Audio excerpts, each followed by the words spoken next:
In the hospital for just a fracture. Pause. Acting like a child. You need to pull yourself together. Get up and make dinner, or else. We're done. How could anyone react that way to news of their wife in the hospital instead of expressing worry first?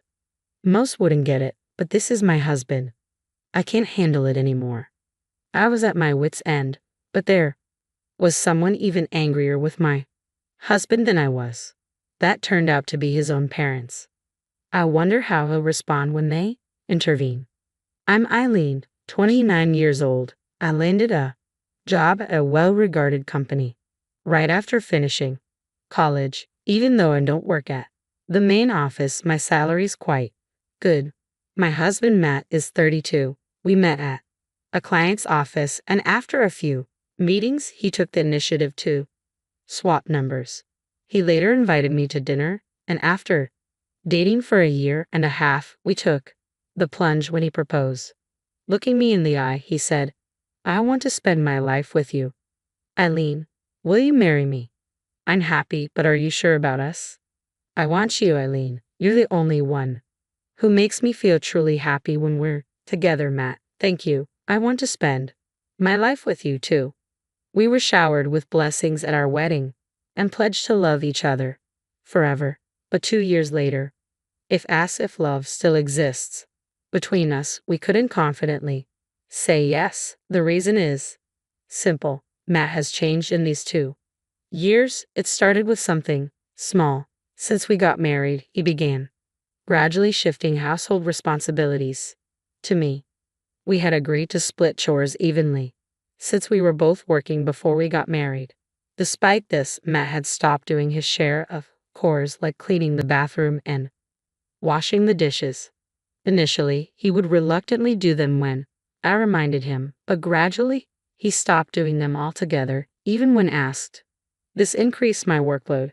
Over time, extra hours at work piled up, eating into my sleep. Exhausted both mentally and physically, I decided to talk to Matt about it. When I got home, he was already lounging on the couch with a beer in hand. He didn't even acknowledge me. Despite my frustration, I approached calmly. Hey, Matt, there's something we need to discuss. Keeping his eyes fixed on the TV, he replied, What is it? I took the remote from his hand and turned off the TV. Hey, what are you doing? I was watching that. My husband jumped up, raising his voice. I told you I wanted to talk, right? It's important. Please listen. What a bother. So what's this about? I'm not exactly swimming in free time, you know. Free time. You've been glued to the TV and drinking beer.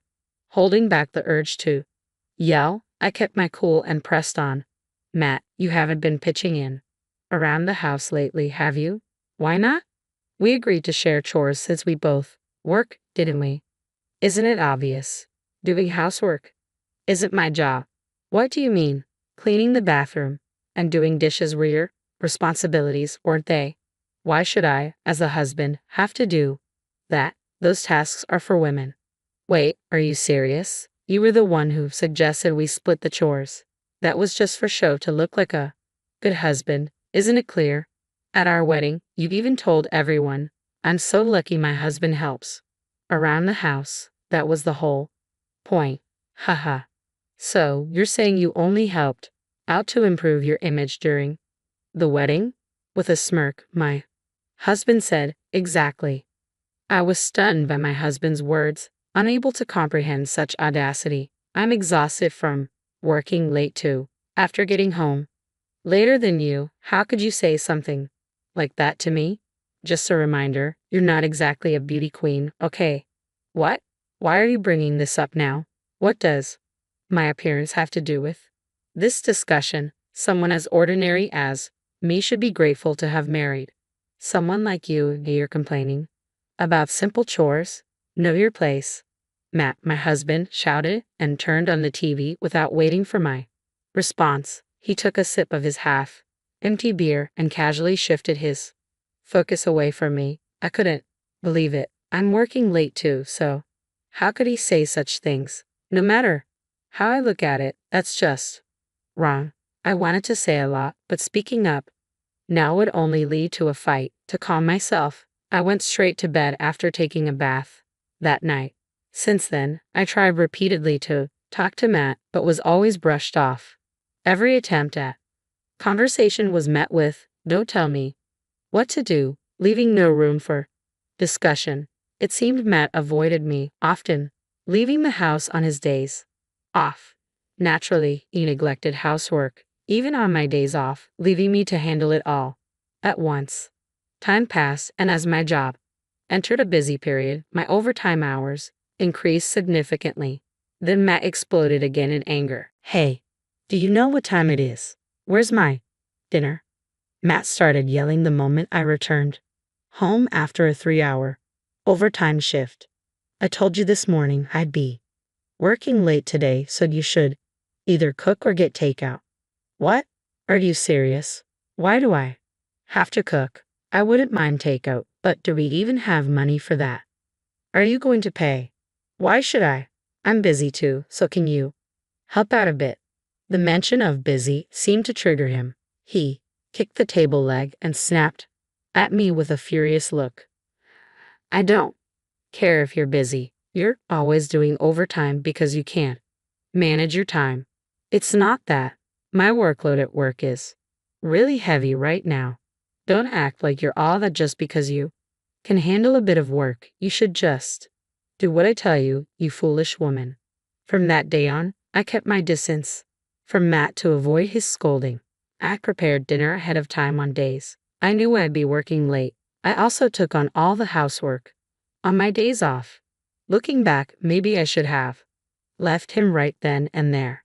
But even then, I couldn't bring myself to truly hate him. Living like this, my burden gradually became too much to bear. After 2 months, both my body and mind were exhausted, and I lost my motivation for work.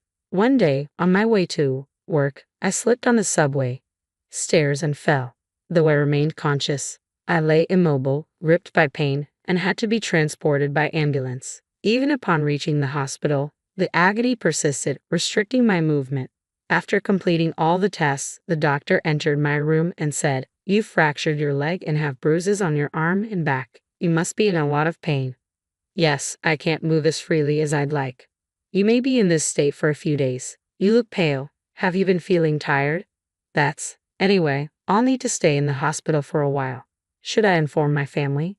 "Yes, please do."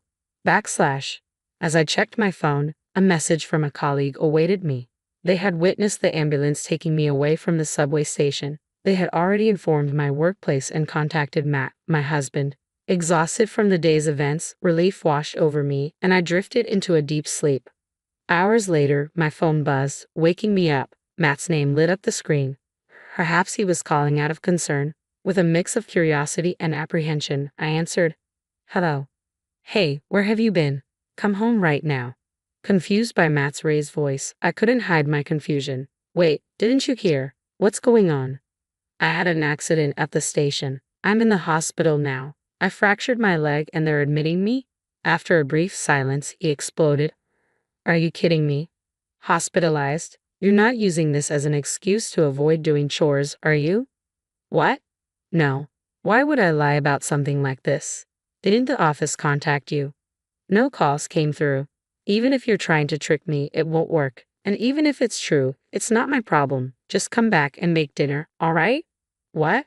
"Hold on, Matt." My words were cut off as he abruptly ended the call.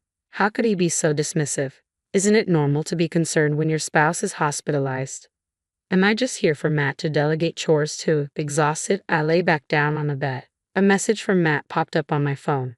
"If you're not coming home, I'll order takeout. You're paying." As soon as I read the stark, emotionless message, clarity washed over me. It was foolish to dwell on this any longer. Just as I was contemplating divorce, there came a knock on my hospital room door. When I saw who entered, I couldn't believe my eyes. My father-in-law and mother-in-law. "What are you doing here?"